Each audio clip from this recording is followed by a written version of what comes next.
Hey guys, welcome to government jobs Gyan YouTube channel. Guys, आज की इस वीडियो में हम बात करेंगे इलाहाबाद हाई कोर्ट के new recruitment notification online form apply process के बारे में। जी हाँ दोस्तों, इलाहाबाद हाई कोर्ट ने यहाँ पर रिसर्च एसोसिएट के 36 खाली पदों को भरने के लिए नोटिफिकेशन रिलीज कर दिया है। कैसे आप इस भर्ती में पार्टिसिपेट करने के लिए अपने फॉर्म अप्लाई कर सकते हो बिना कोई मिस्टेक किए हुए, इसकी पूरी जानकारी हम आपको स्टेप बाय स्टेप रजिस्ट्रेशन से लेकर प्रिंट तक इस वीडियो में देंगे।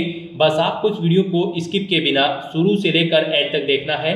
उसके बाद वीडियो पसंद आए तो इसे लाइक और शेयर कर दें। चैनल पर नए हो तो इसे सब्सक्राइब कर लें। साथ ही साथ दोस्तों, यहाँ पर फॉर्म अप्लाई करते हुए आपके सामने जो भी प्रॉब्लम आ रही है उन सभी का हल आपको इस वीडियो में मिल जाएगा। और हम आपको ये भी बताएंगे कि कैसे आपको अपनी एजुकेशनल क्वालिफिकेशन देनी है, कैसे आपको अपने डॉक्यूमेंट अपलोड करने हैं, फोटो सिग्नेचर यहाँ पर आपको अपलोड करना है। पूरी जानकारी आपको इस वीडियो में मिल जाएगी। बस आपको एंड तक हमारे साथ इस वीडियो में बने रहना है। तो बिना कोई वक्त गंवाए चलिए शुरू करते हैं। आपको इस वीडियो के डिस्क्रिप्शन बॉक्स में हमारी वेबसाइट ind-sarkari-naukri.in के इस पेज का लिंक मिल जाएगा। यहाँ पर आपको इस भर्ती के रिगार्डिंग सभी डिटेल्स प्रोवाइड करा दी गई है। इलाहाबाद हाई कोर्ट ने रिसर्च एसोसिएट के 36 खाली पदों को भरने के लिए नोटिफिकेशन रिलीज किया हुआ है। आप 15 मार्च 2025 से 1 अप्रैल 2025 के बीच में अपने फॉर्म अप्लाई कर सकते हो। 25,000 रुपए प्रति महीना के हिसाब से आपको सैलरी प्रोवाइड कराई जाएगी। 21 से 26 साल आपकी आयु सीमा होनी चाहिए। बैचलर डिग्री आपके पास होनी चाहिए लॉ के अंतर्गत, जैसे कि LLB 3 साल की या फिर 5 साल की किसी वेल रिकॉग्नाइज्ड यूनिवर्सिटी से। 500 रुपए फीस आपको यहाँ पर जमा करानी है।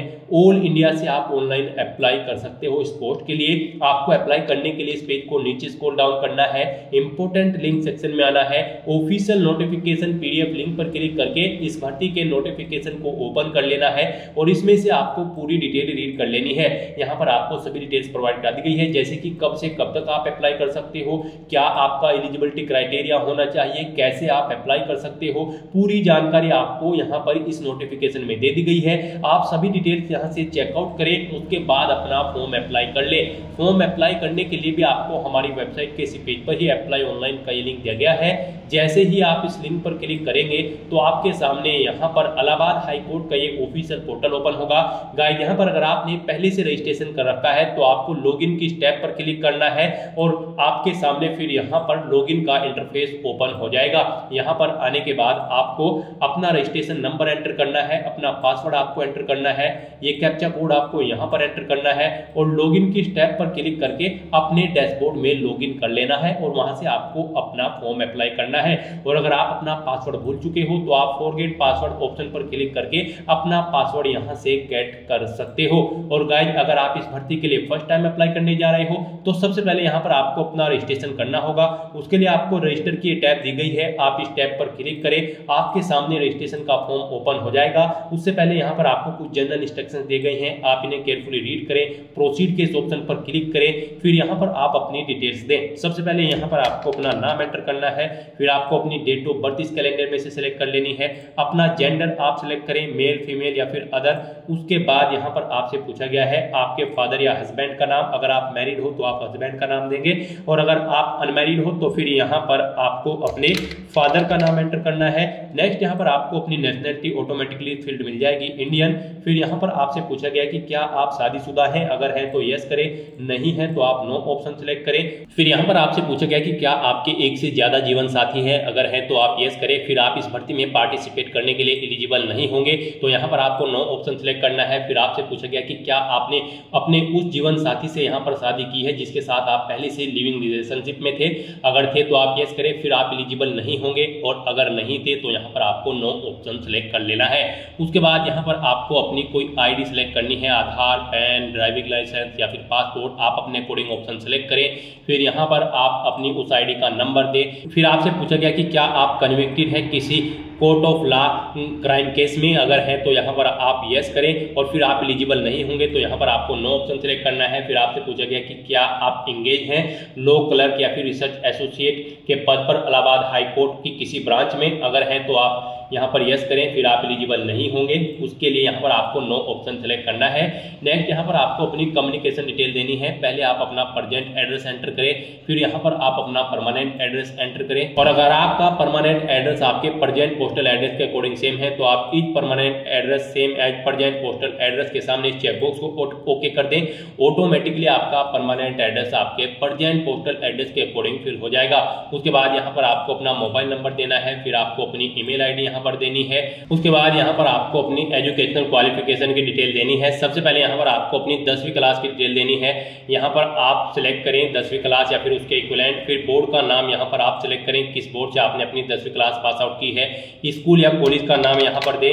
फिर यहाँ पर आपको अपना पासिंग ईयर देना है, कब आपने अपनी 10वीं क्लास पास आउट की है वो पासिंग ईयर यहाँ पर आप सिलेक्ट करें। फिर टोटल मार्क्स कितने थे वो यहाँ पर आप एंटर करें, कितने मार्क्स आपने ऑब्टेन किए हैं वो यहाँ पर आप एंटर करें।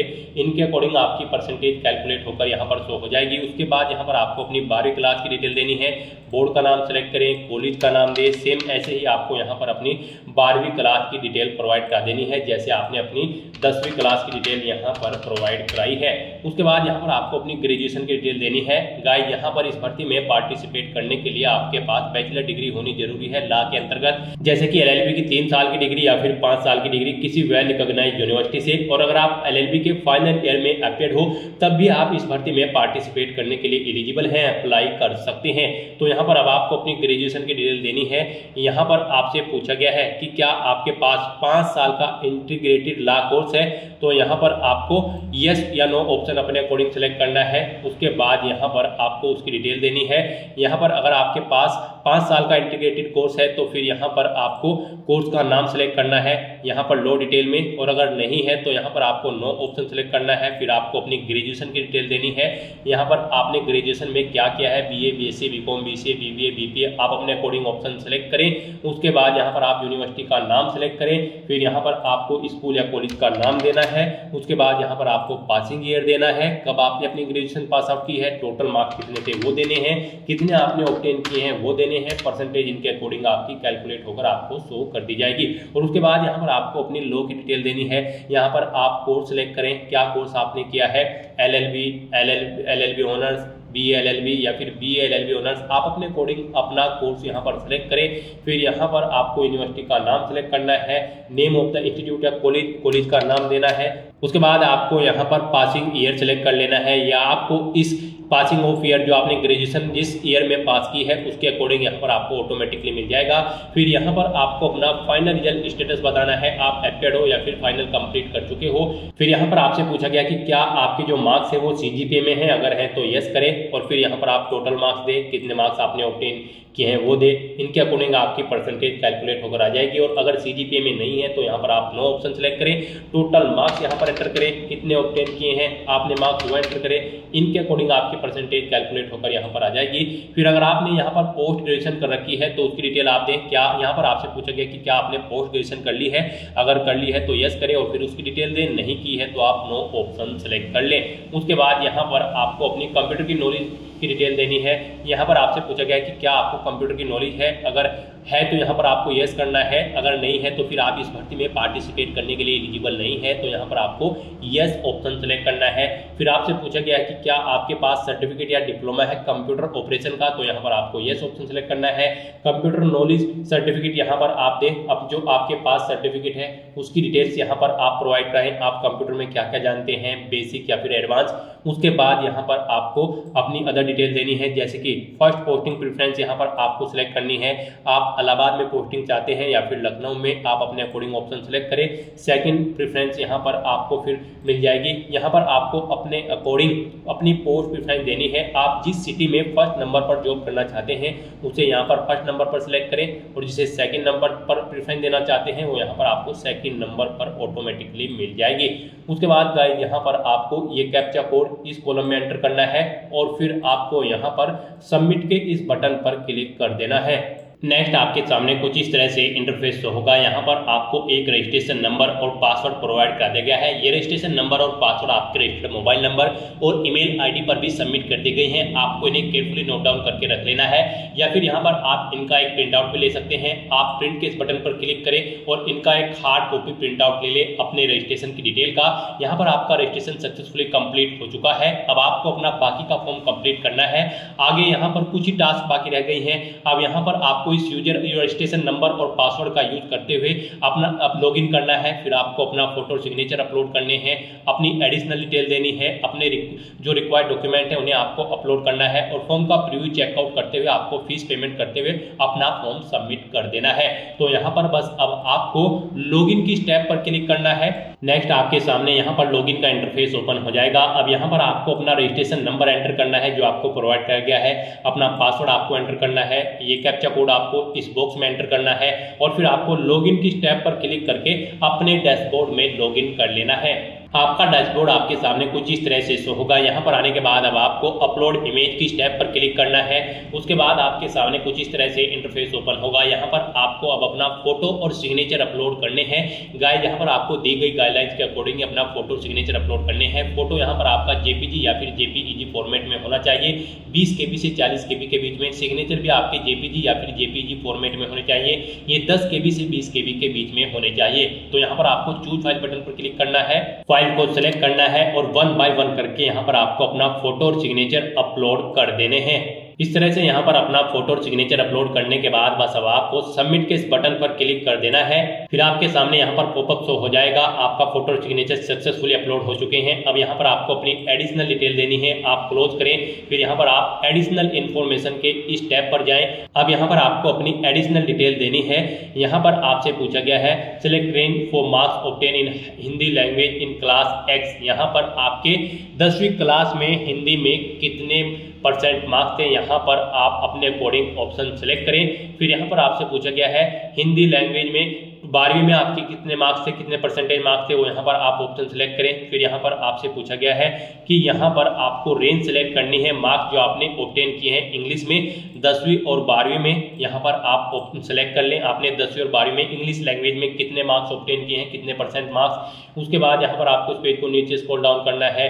फिर यहाँ पर आपसे पूछा गया है कैंडिडेट्स लॉ कोर्स टाइप, आप बताएं आपके पास जो लॉ का कोर्स था वो 5 इयर्स लॉ कोर्स था या फिर नहीं, आप यहाँ पर ऑप्शन सेलेक्ट करें। उसके बाद आपसे पूछा गया है लॉ की परसेंटेज रेंज कितनी थी आपकी, आप यहाँ पर ऑप्शन सेलेक्ट करें, 60% से कम थी या ज्यादा थी, आप अपने अकॉर्डिंग ऑप्शन सेलेक्ट करें। फिर यहाँ पर आपसे पूछा गया कि क्या आपका किसी कोर्ट में यहाँ पर झगड़े को या विवाद को लेकर कोई केस चल रहा है, अगर चल रहा है तो यहाँ पर आप ऑप्शन सेलेक्ट करें, वो पार्टिसिपेटेड इन कॉलेज यूनिवर्सिटी में है या स्टेट लेवल, और अगर नहीं है तो यहाँ पर आप no moot court participation option select कर ले।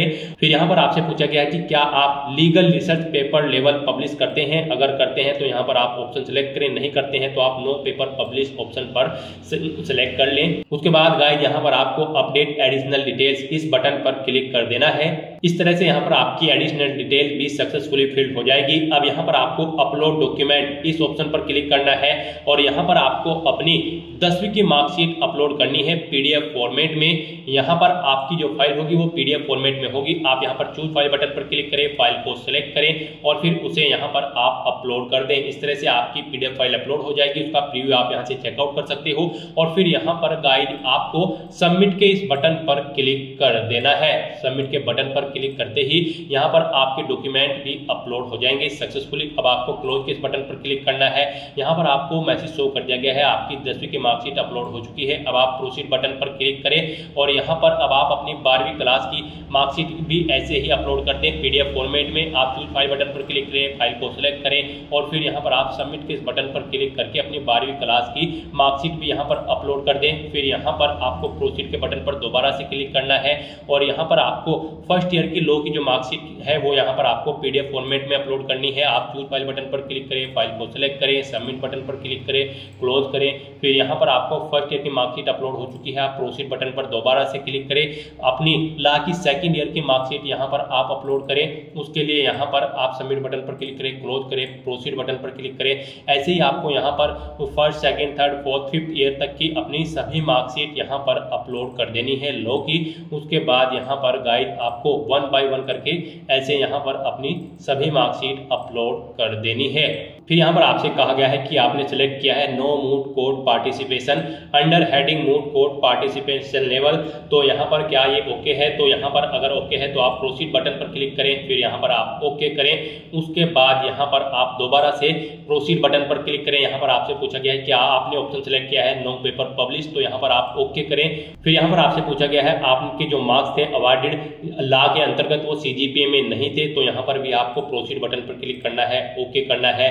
फिर यहाँ पर आपको आपके एप्लीकेशन फॉर्म का पूरा प्रीव्यू शो कर दिया गया है। आप यहाँ से सभी डिटेल्स चेकआउट करें। उसके बाद गाइस यहाँ पर आप प्रोसीड के इस लिंक पर क्लिक कर दें। उसके बाद आपको आपके एप्लीकेशन फॉर्म का पूरा प्रीव्यू यहाँ पर शो कर दिया गया है। आप अपने एप्लीकेशन फॉर्म का पूरा प्रीव्यू यहाँ पर चेकआउट करें, पेज को नीचे स्क्रॉल डाउन करें और फिर यहाँ पर आप इस चेकबॉक्स को ओके करते हुए सबमिट के इस बटन पर क्लिक कर दें। इस तरह से यहाँ पर आपका एप्लीकेशन फॉर्म सक्सेसफुली सबमिट हो जाएगा। अब यहाँ पर आपको अपना फीस पेमेंट करना है। फॉर्म तो यहाँ पर आपका सबमिट हो चुका है, सेव हो चुका है, लेकिन इसे कंसीडर आपके फीस पेमेंट के बाद ही किया जाएगा। तो यहाँ पर अब आपको प्रोसीड टू पे आपको इस बटन पर क्लिक करना है। उसके बाद आपके सामने फीस पेमेंट का इंटरफेस ओपन होगा। यहाँ पर आपसे पूछा गया है आप कैसे अपना फीस पेमेंट करना चाहते हैं। यहाँ पर आप रजिस्ट्रार जनरल एग्जामिनेशन अकाउंट के थ्रू अपना फीस पेमेंट करेंगे। यहाँ पर आपको एंटर पेमेंट डिटेल्स में आकर payment category select automatically select मिल जाएगी। फिर आपको रजिस्ट्रेशन नंबर आपका अपना देना है, डेट ऑफ बर्थ देनी है अपनी, फिर आपको फीस यहाँ पर ऑटोमेटिकली फिर मिल जाएगी। 500 रुपये यहाँ पर एप्लीकेशन फीस है सभी कैंडिडेट्स के लिए। यहाँ पर हम आपको बता दें कि आपको 500 रुपये फीस जमा करानी होगी। यहाँ पर उसके बाद आप रिमार्क्स में कुछ देना चाहे तो रिमार्क्स दें। उसके बाद यहाँ पर आपको अपनी डिटेल देनी है। यहाँ पर आप अपना नाम एंटर करें, अपनी डेट ऑफ बर्थ सेलेक्ट करें, मोबाइल नंबर दें, अपनी ईमेल आईडी आप एंटर करें, इस चेकबॉक्स को ओके करें, ये कैप्चा कोड यहाँ पर एंटर करें और फिर आप नेक्स्ट ऑप्शन पर क्लिक कर दें। नेक्स्ट यहाँ पर आपको अपनी पेमेंट की डिटेल वेरीफाई करनी है। अब यहाँ पर आपको दोबारा से नेक्स्ट के इस ऑप्शन पर क्लिक कर देना है। उसके बाद आपके सामने यहाँ पर कुछ इस तरह से इंटरफेस ओपन होगा। यहाँ पर आप स्टेट बैंक ऑफ इंडिया या फिर अदर बैंक के इंटरनेट बैंकिंग के थ्रू फीस पेमेंट करना चाहते हैं, आप अपने अकॉर्डिंग ऑप्शन सेलेक्ट करें। कार्ड के थ्रू पेमेंट करना चाहते हैं तो आप कार्ड ऑप्शन से पेमेंट कर दें। ब्रांच के थ्रू करना चाहते हैं तो ब्रांच के थ्रू आप पेमेंट कर दें। एनईएफटी, आरटीजीएस या फिर यूपीआई आप अपने अकॉर्डिंग ऑप्शन सेलेक्ट करें। हम यहाँ पर आपको सजेस्ट करेंगे आप यूपीआई के माध्यम से अपना फीस पेमेंट करें, आपके लिए इजी रहेगा। यूपीआई के इस ऑप्शन पर आने के बाद आपको यहाँ पर क्लिक हियर के इस लिंक पर क्लिक करना है और यूपीआई के थ्रू अपना फीस पेमेंट कर लेना है। क्लिक हियर के इस लिंक पर क्लिक करते ही आपके सामने कुछ इस तरह से इंटरफेस ओपन होगा। अब यहाँ पर आपके पास दो ऑप्शन है। आप यहाँ पर अपनी यूपीआई आईडी एंटर करके अपना फीस पेमेंट कर सकते हैं वीपीए, और अगर आप यूपीआई आईडी के थ्रू फीस पेमेंट नहीं करना चाहते हैं तो यहाँ पर आप क्यूआर कोड के इस ऑप्शन पर क्लिक करें। ये क्यूआर कोड आपको शो होगा, इसे आप अपने यूपीआई ऐप से स्कैन करें और अपना फीस पेमेंट कर दें। फीस पेमेंट करने के बाद आपको अपने फीस पेमेंट की एक रिसिप्ट यहाँ पर ले लेनी है फ्यूचर यूज के लिए, फ्यूचर रेफरेंस के लिए। तो दोस्तों ऐसे आप अपनी Allahabad high court research associate की पोस्ट के लिए फीस पेमेंट कर सकते हो। सक्सेसफुली फीस पेमेंट करने के बाद आपके एप्लीकेशन फॉर्म की सभी टास्क कंप्लीट हो जाएगी। उसके बाद आप अपने एप्लीकेशन फॉर्म का एक हार्ड कॉपी प्रिंट आउट ले लें फ्यूचर यूज के लिए, फ्यूचर रेफरेंस के लिए। तो दोस्तों ऐसे आप Allahabad high court research associate की पोस्ट के लिए अपने फॉर्म अप्लाई कर सकते हो बिना कोई मिस्टेक किए हुए। आज की इस वीडियो में बस इतना ही। आई होप ये वीडियो आपको पसंद आई होगी। अगर पसंद आई हो तो इसे लाइक और शेयर करें। चैनल पर नए हो तो इसे सब्सक्राइब कर लें। Thanks for watching.